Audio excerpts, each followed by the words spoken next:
What's up everybody, and welcome back to another Tekkit tutorial. In today's tutorial we'll be going over how to make transformer upgrades. In the last episode we made the MFE unit, and we had to use a low voltage transformer in order to power the low voltage machines. Today when we make the transformer upgrade, we'll actually be able to power the low voltage machines directly from the MFE and eliminate the low voltage transformer. With that said, we'll get over here, get our supplies, and get things moving. First things first, we're going to want to craft up some more electronic circuits. Do that by placing them in the crafting grid like so. And as you can see, that gives us 4 electronic circuits, which we'll need to craft the transformer upgrade.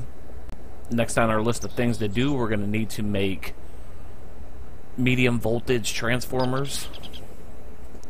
Some of you may want to pause the video at this point and take note of the items you're going to need over here on the left hand side. Once you have them, we'll just place them in the crafting grid like so, and as you can see, that gives us 4 MV transformers. Alright, so moving along, next thing we're going to need to craft the transformer upgrade itself. Some of you may want to pause the video at this point and take note of the items you're going to need over here in the left hand corner.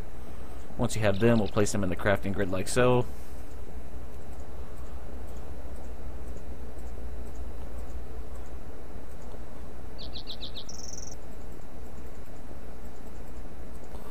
And as you can see, that's our 4 transformer upgrades.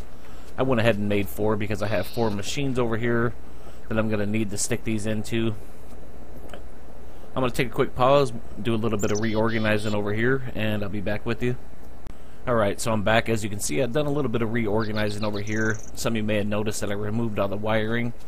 That's because in this video, since we have the solar flower and everything already, I decided we would go ahead and craft some fiberglass cables. Some of you may want to pause the video and take note of the items you're going to need over here in the left hand corner to make fiberglass cables. Once you have them, place them in the crafting grid like so.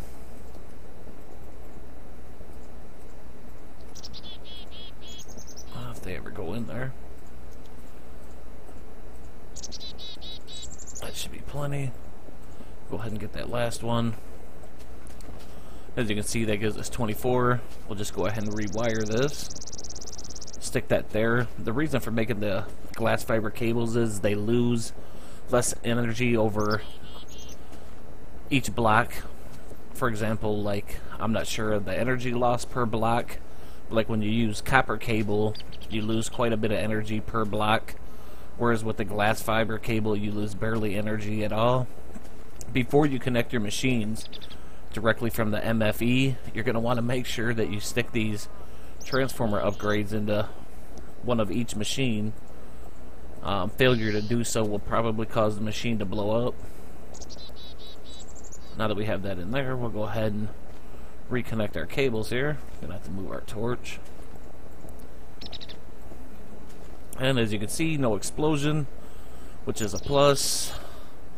It's got power, and that takes care of that. Now we can directly feed from the MFE into our low voltage machines until we have the resources, or we decide to make the upgraded machines like the rotary macerators and whatnot. In the next video I'll go over how we make the overclockers, which will then make these machines work a lot faster, which is going to come in handy because later on we're going to have to grind up a lot of coal, and coal takes forever in the macerator the way that it currently is. But I hope you guys enjoyed this video. If you have any questions, comments, or concerns, feel free to leave them below. Like I said, that's all I got. This has been Too Cold, and I'm out. Peace.